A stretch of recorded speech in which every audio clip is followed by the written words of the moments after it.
Hi, I'm Chris Pyke. I'm with GRESB, and we are celebrating Climate Week with a series of expert contributions related to the fundamentals of emissions reduction, decarbonization, and the built environment.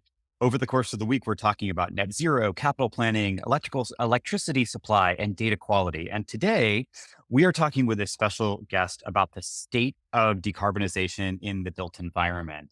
And so I'd like to welcome Suki, and she is one of the leaders of the Rocky Mountain Institute. And I'd like to give her a chance to say a word or two about herself and the organization. And then I have a couple of questions about the state of the industry. Suki, welcome. Thank you, Chris. Great to be here. Sukanya Paciorek. I'm the managing director of the Carbon Free Buildings Practice at ARM. And we are a 40-year-old nonprofit, nonpartisan organization that focuses entirely and exclusively on climate change. We are about 750 people. We focus on key industries, which are buildings, industry, electricity, and we work with both industry partners and policy partners to make the changes that we want to see in the global environment. Awesome. I mean, obviously, RMI has been leading the way since Amory Lovins began growing bananas in his house and in a nearly Arctic climate, which is pretty awesome. So, for those of you who don't know what I'm talking about, look it up. There's tons of content on Amory Lovins and bananas. So, a couple of questions for you about how where we go. One of the big pictures. So, as one of the thought leaders and action leaders in our industry, you have a unique perspective on the state of the building sector, particularly commercial real estate and infrastructure, with respect to decarbonization. So, from where you sit and what you work on, where are we now? Well, I find where we are to be a hopeful place. I've been in this work for a couple of decades now, and the trajectory that I have seen over the last 15 to 20 years was one, at the very beginning that nobody had any data, metering wasn't a thing, ESG had not been born yet. And we've come, a long way in terms of building not just interest, but real focus on sustainability as a core practice area and a core value proposition within real estate. So that to me feels very hopeful. I think the trajectory feels great.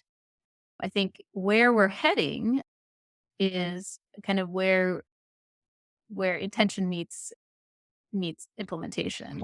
And I think we've got a lot of work to do.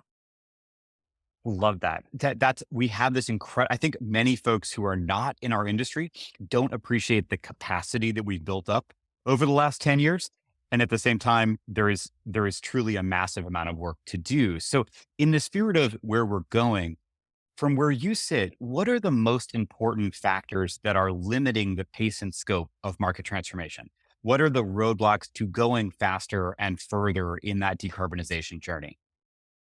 I think there are a couple of them. One primary one, which I think is not a small factor, is the cost of electrification itself. And, it is not a foregone conclusion that if we electrified a building today, that it would actually be cheaper than the existing scenario, right? Those are things that we are working through as an industry in collaboration with the utility industry and our electricity partners in an integrated way. But that is work to be done. And in order for us to see scale in the industry, we need to figure out some solutions that help us get there.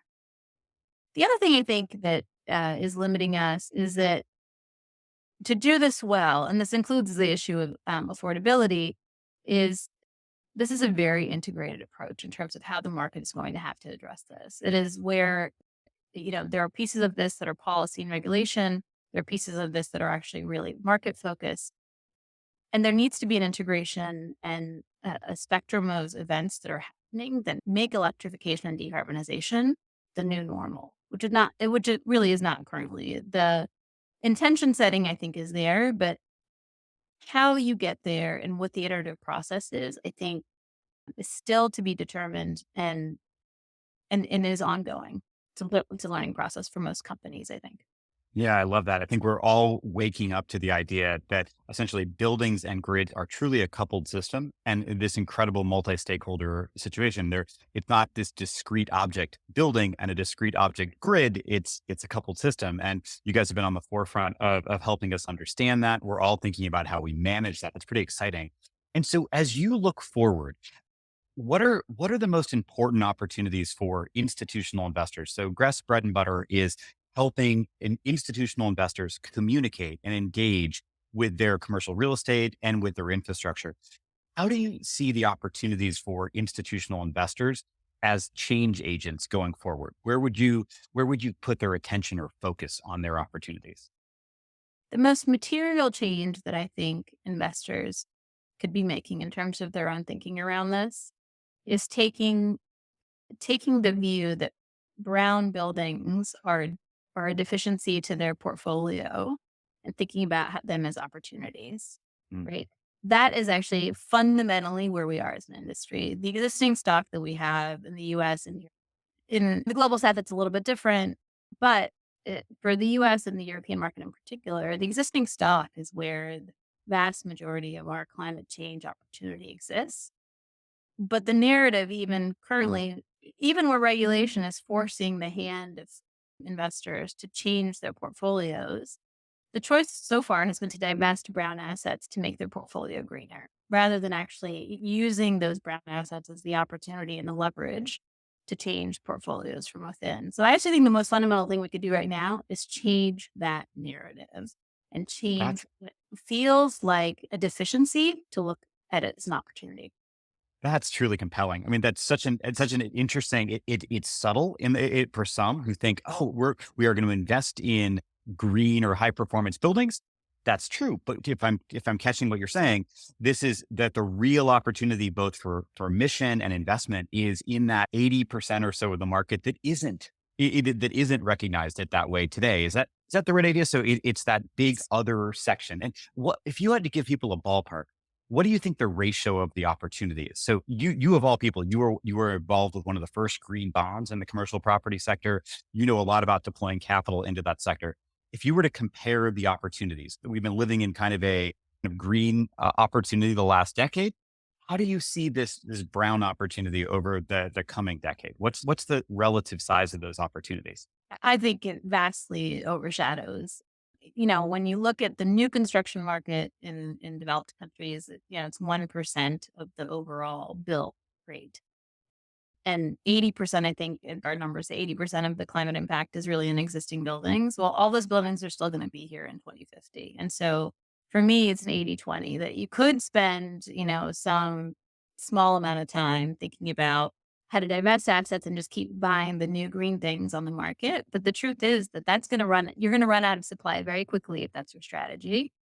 And so figuring out what you do with the bulk of the portfolios that you own in a very material way is actually the entire investment opportunity.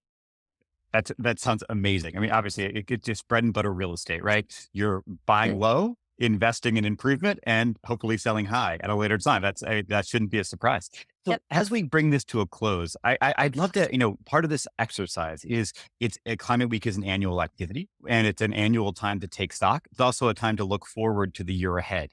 Are there milestones or things where you look out over the next 12 months and whether you think, hey, what you think we can all accomplish together, or milestones that you really have your eye on in the next 12 months that you'd like an investor or an asset manager or another stakeholder in the market to be aware of? Anything jump to mind about in terms of that's on your personal radar screen for the next 12 months?